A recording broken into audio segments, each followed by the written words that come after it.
हमारे घर के हाल में आज बहुत सी औरतें जमा थीं। उनमें तो कुछ लड़कियां थीं जो कि कम उम्र और नौजवान थीं और वह ज्यादातर तमाशा देखने आई थी। आज मंगलवार था और शादी वाला कमरा खुला था। यह हमारे घर का वह कमरा था जिसमें कोई भी आता जाता नहीं था। ज्यादातर यह कमरा खाली ही रहता था। माँ उसे एक दिन के लिए खोलती थी और वह दरवाजा खोलते ही थोड़ी देर के बाद बंद कर देती थी। मेरी माँ से बहुत सी औरतें पूजा करवाने आती थी। हमारे गांव का माहौल बहुत अजीब सा था। हम ऐसी जगह पर रह रहे थे जहां मर्दों की मर्जी चलती थी और वहां औरतों पर जुल्म करते थे। इसलिए हमारे गांव की औरतें मेरी माँ से पूजा और हवन करवाने आती थी ताकि उसके पति सीधे रास्ते पर चलने लगे। जब मैं उन औरतों को देखती तो मैं सोचती कि पता नहीं शादी के बाद मेरे साथ कैसा बर्ताव होगा। हालांकि मैं एक बहुत ही शरीफ और नेक औरत की बेटी थी, लेकिन अभी तक मेरा कोई रिश्ता नहीं आया था। शायद यह इस वजह से कि मेरी उम्र 26 साल की हो गई थी। मेरा रंग भी सांवला था। कोई भी मुझसे शादी करने के लिए तैयार नहीं होता था और अगर कोई शादी की हामी भी भर देती तो मेरी माँ उसको इनकार कर देती। मुझे अपनी माँ के मना करने की इस वजह मुझे समझ में नहीं आती, जबकि मेरी माँ ने पिछले हफ्ते ही सबको यह बताया था कि शादी वाले कमरे में जो भी लड़की जाएगी उसकी शादी जल्दी हो जाएगी और मेरी माँ के कहे के अनुसार ऐसा ही हुआ। पिछली बार मेरी पड़ोसन और दोस्त सीमा जब इस कमरे में गई तो उसके अगले दिन ही सीमा की शादी हो गई, लेकिन किसी को नहीं पता था कि सीमा कहाँ गई। सीमा के बारे में सब लड़कियां एक दूसरे से पूछती, मगर उसने किसी से इस बात का कोई जिक्र नहीं किया था कि उसकी शादी कहाँ हो रही है। और फिर एक दिन हम सब लड़कियों को पता चल गया कि सीमा की शादी हो गई है। सब लड़कियां पूछती रही कि सीमा की शादी किससे हुई है, मगर किसी को दूल्हा के बारे में कुछ भी पता नहीं था। सीमा अगले ही दिन गांव से दूर चली गई और हम सब उसे देखते रह गए। सीमा की किस्मत पर हमारे गांव की सभी लड़कियों का रस कर रही थी, क्योंकि हमारे गांव का माहौल बहुत ही घुटन भरा था। यहाँ से निकलना तो किसी स्वर्ग से कम नहीं था। हमारे यहाँ पर मर्दों का राज चलता था और किसी को बोलने की इजाजत नहीं थी। इस वजह से यहाँ की जिंदगी किसी को भी अच्छी नहीं लगती थी। खैर, मेरी उम्र अभी 26 साल हो चुकी थी। अभी तक मेरा रिश्ता नहीं हुआ था। तभी मेरी एक सहेली राखी, जो मेरी बहुत अच्छी दोस्त थी और मुझसे अच्छे से जानती थी, लेकिन मेरा मजाक उड़ाने में कोई कसर नहीं छोड़ती थी, एक दिन सब दोस्तों के सामने हंसकर बोली, तेरी माँ ने तो शादी वाला कमरा खोल रखा है, जहाँ पर जाते ही लड़कियों की शादी हो जाती है, तो फिर वह तुझे इस शादी वाले कमरे में क्यों नहीं भेजती ताकि तुझसे कोई भी शादी कर ले और तू भी इस गांव से दूर चली जाए। राखी की बात मुझे बहुत बुरी लगी, लेकिन मैं भी यह बात सोची थी, अगर माँ चाहे तो मुझे भी इस कमरे में भेज सकती है ताकि मेरी भी शादी जल्दी हो जाए और मैं इस गांव से बाहर चली जाऊं। लेकिन जब मैं अपनी माँ से इस बारे में बात करती तो वह भड़क उठती। ऐसा लगता था जैसे मैंने उनसे कोई गलत बात कह रही हूँ। माँ, तुम मुझे इस कमरे में क्यों नहीं भेजती? शायद मेरी शादी भी जल्दी हो जाए और मैं इस गांव की घुटन भरी जिंदगी से दूर चली जाऊं। मैं अपनी दोस्त राखी की कही हुई बात ही अपनी माँ से कही थी। माँ ने मेरे मुंह पर हाथ रख दिया और मुझसे कहने लगी कि खबरदार, अगर आज के बाद तूने इस बात कही, आज के बाद मैं तेरे मुंह से यह बात ना सुनूं, वरना मुझसे बुरा कोई नहीं होगा। माँ की बात सुनकर मेरा दिल उदास हो गया। मेरा रंग सांवला था पर मेरी उम्र 26 साल की हो चुकी थी। अब मुझसे कौन शादी करता, जबकि मेरी माँ उससे पूरे गांव की लड़कियां की शादी की फिक्र थी, लेकिन उन्हें मेरी शादी की कोई फिक्र नहीं थी। मैंने अपनी माँ से कुछ नहीं कहा और खामोश रहने लगी, मगर दिल ही दिल में सोच लिया था कि मैं इस कमरे में जरूर जाऊंगी जहां जाने के बाद लड़कियों की शादी हो जाती है। आज भी मंगलवार था और मेरे घर में बहुत शोर हो रहा था। औरतें और लड़कियां हमारे घर के बड़े हॉल में इकट्ठे थे। मेरे दादा एक कोने में बैठे हुए थे, उनकी आंखों खून की तरह लाल हो रही थी। मेरी माँ औरतों की बातें सुन रही थी। थोड़ी देर बाद मेरे दादा उठकर वहां से चले गए। माँ ने इशारे से नौकरानी को अपने पास बुलाया, उसे इशारा किया, उसे बताया कि फलाना लड़की की शादी वाले कमरे में ले जाओ। माँ के कहते ही वह नौकरानी उस लड़की को और उसकी माँ को शादी वाले कमरे में लेकर चली गई। जब दोनों शादी वाले कमरे में जाकर आए तो उनके चेहरे पर बहुत ही ज्यादा खुशी थी और उस लड़की का चेहरा शर्म से गुलाबी हो रहा था। वह लड़की बहुत ज्यादा खूबसूरत थी। उसने किसी से बात नहीं किया। मेरी माँ ने मना कर दिया होगा कि तुम उस कमरे से बाहर आने के बाद किसी से बात मत करना, या फिर उसने खुद ही हमसे बात नहीं की। खैर, वह सब औरतों के बीच से निकलकर हमारे घर से चली गई। फिर वही हुआ जो माँ ने कहा था। अगले 2 दिन बाद उसकी शादी हो गई, मगर इस बात भी हैरत की बात थी कि उसे शादी का पूरे गांव में किसी को पता नहीं चला। सीमा के बाद यह दूसरी लड़की थी जिसकी शादी होने के बाद उसको दूल्हा को न किसी ने देखा, न किसी ने कुछ सुना था। यह लड़की जिसका नाम आरती था, शादी के बाद गांव से दूर चली गई और हम सब फिर से एक बार देखते ही रह गए। तब तो पूरे गांव में यह बात मशहूर हो चुकी थी। रागिनी के घर में जो कमरा है, वहां जाते ही दूसरे दिन लड़कियों की शादी हो जाती है। फिर दूर दूर से लड़कियां मेरी माँ के पास आने लगी, लेकिन मेरी माँ हर किसी लड़की को उस कमरे में नहीं भेजती, सिर्फ उसी लड़की को चुनकर भेजती थी जिससे वह अकेले में बातचीत करती। पता नहीं वह ऐसी कौन सी राज की बात थी जो माँ उस लड़की से करती थी, और तब जाकर वह उस लड़की को उस कमरे में भेजती और कुछ दिनों बाद उसकी भी शादी हो जाती। पिछली कई शादियां होने के बाद मेरी माँ हमारे गांव में और आसपास के गांवों तक मशहूर हो चुकी थी। हर औरत मेरी माँ के पास अपनी बेटी की फरियाद लेकर आती थी, और अगर कोई लड़की उनको अच्छी लगती तो उसे शादी वाले कमरे में भेज देती। मैं भी अभी इरादा कर लिया था कि मैं अपने दोस्त की बात का जवाब देकर रहूंगी और उस कमरे में जाकर अपनी शादी के सपने को पूरा करूंगी। लेकिन ऐसा करने के लिए मुझे मेरी माँ को धोखा देना पड़ता, उसको रास्ते से हटाना था, क्योंकि माँ ने मुझे सख्ती से इस कमरे में जाने से मना कर रखा था कि कुछ भी हो जाए उस कमरे तक नहीं जाना है। मैं भी माँ की हाँ में हाँ मिला दी और उनको यह महसूस करवाया कि मैं इस कमरे में अब नहीं जाना चाहती।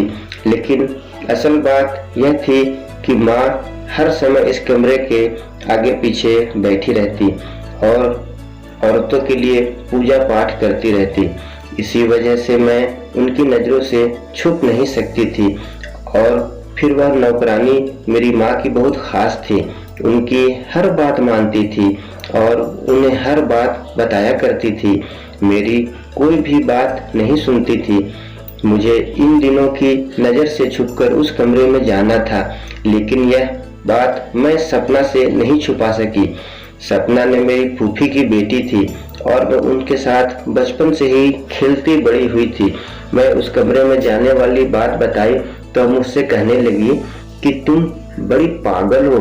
अगर तुम्हें इस बात पर भरोसा है कि कमरे में जाने से ही तुम्हारी शादी हो सकती है, तो तुम्हें किसी और दिन इस कमरे में जाना चाहिए। तुम कौन सा इस घर में पराई हो, हर समय तो यहाँ रहते हैं। उस दिन इस कमरे में मत जाना जब यह शादी वाला कमरा खोला जाता है।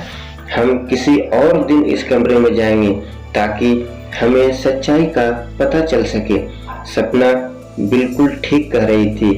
जब माँ के आसपास औरतें ही औरतें होती थी, मुझे इस कमरे में नहीं जाना चाहिए था। तभी हमने मंगलवार के बजाय बुधवार के दिन इस कमरे में जाने को सोचा।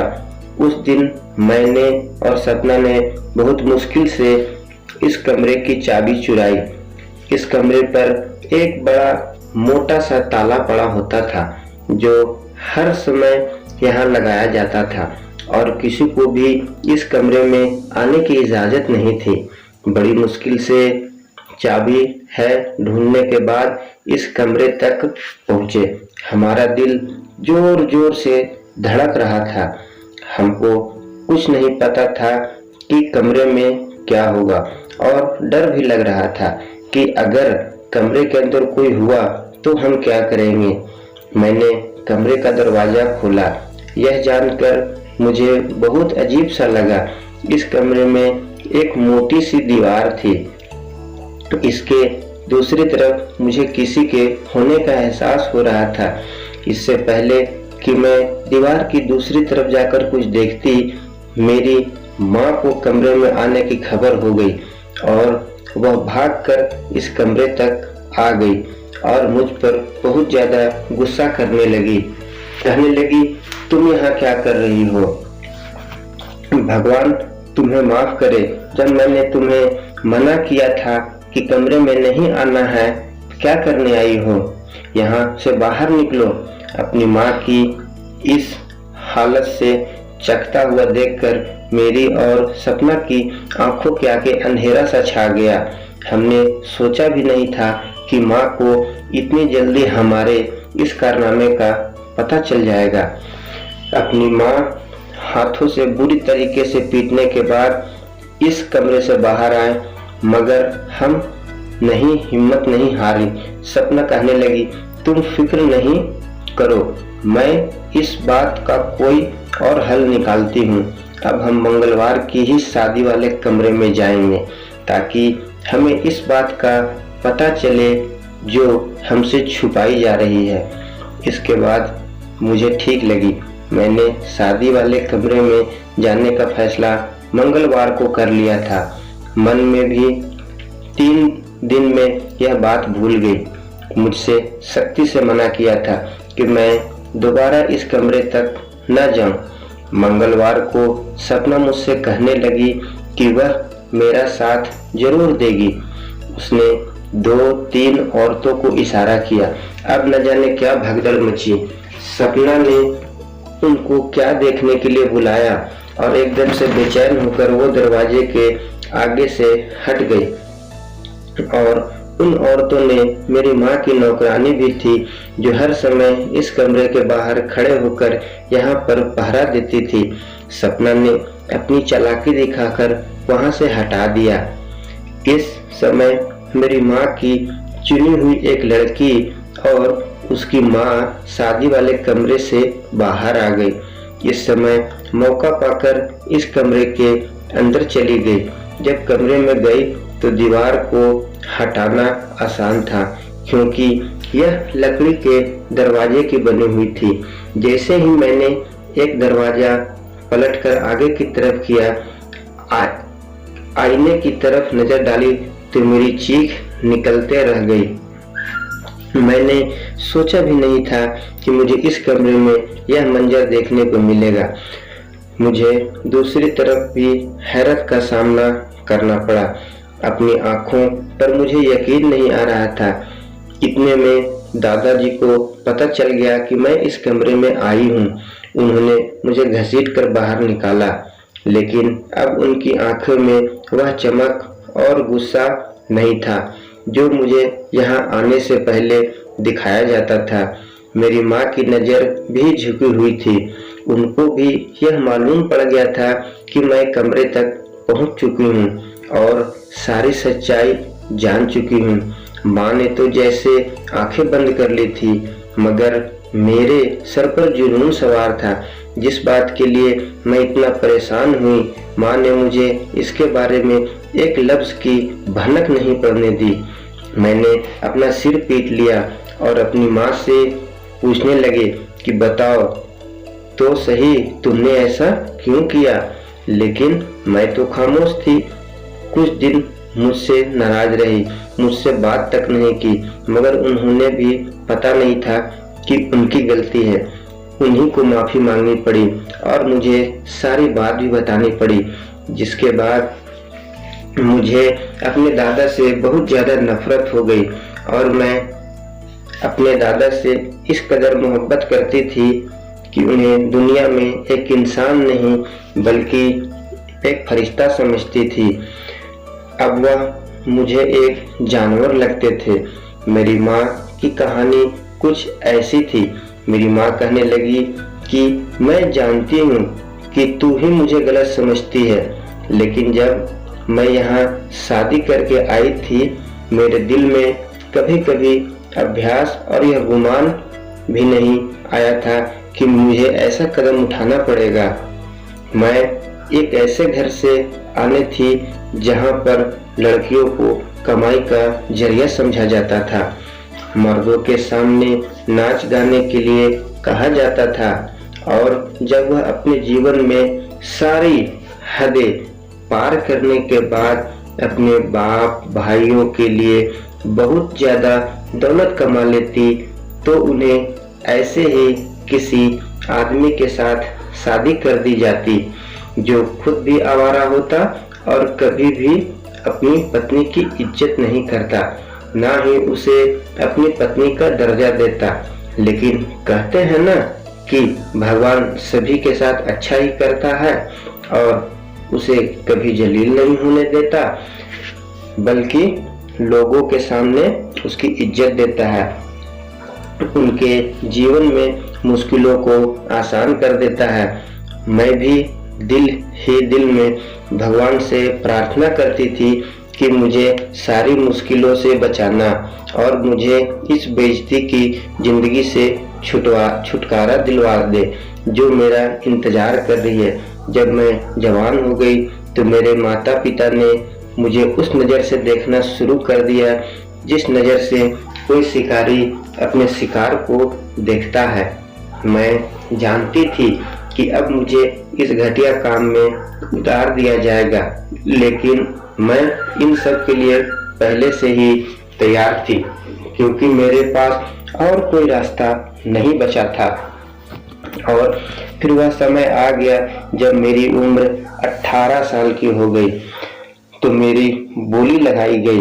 मैं उन आवारा और नशेड़ी आदमियों के भीड़ में बैठी खुद को कोस रही थी, लेकिन फिर मेरी तो जैसे उस पल में किस्मत ही पलट गई थी। मुझे पता चला कि मेरी बोली लगाने वाला कोई आम आदमी नहीं, बल्कि वह मुझसे शादी करना चाहता है, मुझे अपनाना चाहता है। और तुम जानती हो कि सबसे अच्छी बात क्या थी? सबसे अच्छी बात तो यह थी कि वह खुद एक बहुत अच्छा आदमी था, और न सिर्फ यह कि वह एक बहुत सीधा साधा था, बल्कि एक बहुत ही अच्छे घराने का इकलौता लड़का था। वह मेरे बारे में सब कुछ जानता था और मुझे अपनाना चाहता था और मुझे इस घटिया और बेइज्जती की ज़िंदगी से निकालना चाहता था। मैं उसको बहुत शुक्रिया अदा किया और ज़िंदगी भर उससे वफा निभाने का वादा भी किया। उसने मुझसे कहा कि अगर मैं कोई आखिरी ख्वाहिश हो तो मैं बता दूं, क्योंकि वह मुझे दोबारा कभी भी अपने घर वालों से मिलाने नहीं लेकर जाएगा और हमेशा हमेशा के लिए मुझे अपने यहाँ साथ लेकर जाएगा। और फिर वह मुझे एक ऐसी अच्छी जगह लेकर के आया जिसके बारे में मैंने कभी सपने में नहीं सोचा था। मेरी जैसी औरत तो इस जगह के काबिल भी नहीं थी। मेरे साथ उस समय एक छोटा भाई था जिसकी उम्र 8 साल थी। मेरे पति ने मेरी बात का मान रखा। वह मेरे भाई को मेरे साथ ही इस घर में लेकर आ गया, लेकिन यहाँ पर हमें इज्जत की नज़रों से नहीं देखा जाता था। मेरे पति को झूठ बोलने की आदत नहीं थी। उसने अपने घर वालों को सारी हकीकत बता दी। उसने बता दिया कि मैं किस घर से ताल्लुक़ रखती हूँ, मेरा अतीत क्या है, मगर वह शायद यह नहीं जानते थे कि सबका फ़र्क हम पर और हमारे जिंदगियों पर कितना पड़ेगा। जज्बातों में बहकर उन्होंने अपने पिता को भी सारी सच्चाई बता दी थी। उनके पिता ने तो उन्हें माफ़ कर दिया, लेकिन जब उन्हें पता चला कि तुम्हारे पिता ने मुझसे शादी कर ली है, तो उन्होंने शादी की लाज रखते हुए मुझे इस घर में रहने की इजाज़त दे दी। लेकिन मेरे भाई पर पहरे लगे हुए थे। मुझे यहाँ खुद को साबित करने में 15 साल लग गए, लेकिन इन 15 सालों में मैंने फूंक फूंक कर कदम रखा और कोई भी गलती नहीं की। मैंने सारे भावनाओं के आगे मत्था टेका और इस खानदान की रस्मों रिवाज को जिंदा रखा। यहाँ तक कि समाज में मेरी जगह बन गई। मेरे साथ की ही औरतें मेरी इज्जत करने लगी, लेकिन मेरे ससुर मुझसे अभी नफरत करते थे। वे कहते थे कि खून का असर बाकी रहता है, खून की तासीर कभी भी खत्म नहीं होती और यह हमेशा इंसान को उसका असली रूप दिखा देती है। उन दिनों मेरा छोटा भाई भी जवान हो रहा था। उसे भी मामले की नज़ाकत का अंदाज़ा था। मैंने भी उसे सख्ती से समझाया था कि अपनी बहन के घर का ही और उसकी इज्जत का ख्याल रखना। कभी भी इस घर में कोई ऐसी हरकत न करना कि मुझे यहाँ से दर बदर होना पड़े। लेकिन जो किस्मत में लिखा होता है वह तो होकर ही रहता है। मेरे भाई से न जाने कैसी यह हरकत हो गई कि एक दिन उसने नौकरानी से बात करके उसे छेड़छाड़ करने की कोशिश की। बस फिर क्या था, मेरे ससुर को तो जैसे मौका मिल गया। वह कहने लगे, मैं कहता था ना, इंसान का खून कभी नहीं बदलता, वह अपना असर जरूर दिखा कर रहता है। तुम्हारे भाई ने आज अपने नस्ल होने की सबूत दे दी है। उनकी यह बातें सुनकर मैं बहुत ज़्यादा रोई और मैं अपने भाई को बहुत ज़्यादा कोसा और पीटा, लेकिन मेरे ससुर ने मेरी बात पर यकीन नहीं किया। उन्होंने साफ कर दिया था कि मैं अपने भाई को इस घर से दूर कर दूं, वरना कुछ साल बाद मेरे किसी बड़े फैसले के लिए तैयार रहना। मैंने सोचा था कि मेरे ससुर कुछ साल बाद अपना दिल बदल लेंगे या फिर मैं उनसे दिल में बसने के लिए दोबारा जगह बना लूँगी, लेकिन यह मेरी गलत फहमी थी। मैंने तो अपने भाई को सुधार लिया, उसके लिए एक लड़की ढूंढकर उसकी शादी भी कर दी। मगर जब मेरा ससुर ने अपना फैसला सुनाया तो मेरी जान ही निकल गई और उनके फैसले के अनुसार मुझे अपनी औलाद को अपने ही घर में कैद करना था, क्योंकि वह कम नसीब नस्ल थे। उनके साथ किसी को भी जोड़ने नहीं दिया जाना था। वह भी अपना आप जाहिर करते और इस खानदान की इज्जत को डुबो देते। हालांकि मेरे बेटे का बाप तो उसका बेटा ही था, लेकिन मेरे ससुर ने मेरी कोई बात नहीं सुनी और मुझे सख्ती से हुक्म दिया कि वह अपने बेटे को किसी से मिलने जुलने नहीं दूं और तुम्हें बाहर निकलने न दूं। तुम तो फिर भी किसी न किसी के सामने आ ही जाती थी, लेकिन तुम्हारा भाई हमेशा कैद में रहे। तुम मुझसे सवाल करती रह गई, मैं तुम्हारे भाइयों को घर से निकलने क्यों नहीं दिया, मगर मैं कोई जवाब नहीं दे पाई। अपने ससुर को मैं इस बात पर मनवा दिया था कि अगर मैं अपने बेटों की शादी करके उन्हें इस गांव से बाहर भेज दूं तो वह मुझे माफ कर देंगे। उन्होंने मेरी यह बात मान ली और औरतें मेरे चरित्र को बहुत अच्छे से जानती थी। उन्होंने मेरे बेटों के चरित्र के बारे में पता था, वह कितने शरीफ है, लेकिन वह भी मेरे ससुर से डरती थी। लेकिन मैंने एक एक करके अपने बेटों की शादियां करना शुरू कर दी। सारा ढोंग मैंने इसलिए रचा था कि तुम्हारे भाइयों की शादियां कर सकूं और वह अपनी मर्जी से लड़की देखकर उससे शादी करके इस गांव से दूर चले जाए, ताकि मेरी जिंदगी और तुम्हारी जिंदगी भी आसान हो जाए। मेरी बेटी तुम्हें वहां इसलिए नहीं जाने देती थी कि वहां तुम्हारे सगे भाई थे। अगर मैं तुम्हें वहां भेज देता तो तुम्हारे दिमाग पर बुरा असर पड़ता और फिर अब तुम्हारे बाप भी इस दुनिया में मौजूद नहीं है। मैं अकेली क्या क्या करती और कैसे सब मसले को हल करती।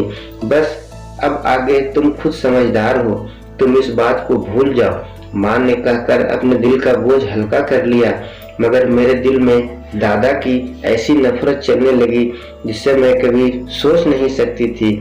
मेरा दिल किया कि उन्हें मार डालूं, जिन्होंने मेरे भाइयों की जिंदगी बर्बाद कर दी, उन्हें मुजरिम की तरह कैदी बनाकर रखा। लेकिन मैं अपनी माँ के कहने पर मजबूर थी। मैंने ऐसा कुछ नहीं कर सकती थी। माँ का कोई बदलता उतार नहीं सकती थी। फिर भी वह समय आ गया जब हम लोग को इस गांव से जाना था। मेरे पत्थर दिल दादा को उस समय भी हम पर कोई तरस नहीं आया। उन्होंने आगे बढ़कर अपने पोता पोती के सिर पर हाथ भी नहीं रखा, हमें आशीर्वाद भी नहीं दिया। मुझे आज भी अपने दादा की वह खून भरी आंखें याद आती है तो मेरे दिल में नफरत और ज्यादा बढ़ जाती है। जिन्होंने अपने बेटे की खातिर अपने बहू को बर्दाश्त कर लिया, मगर अपने आने वाली नस्लों को अपने घमंड के खातिर अपना नाम नहीं दिया। भगवान ऐसे लोगों से बचाकर ही रखे जिसके दिल में अपने ही पोता पोती के लिए रहम न हो। दोस्तों, आपको मेरी कहानी कैसी लगी कमेंट में जरूर बताइएगा और वीडियो को लाइक और सब्सक्राइब जरूर कीजिएगा। धन्यवाद।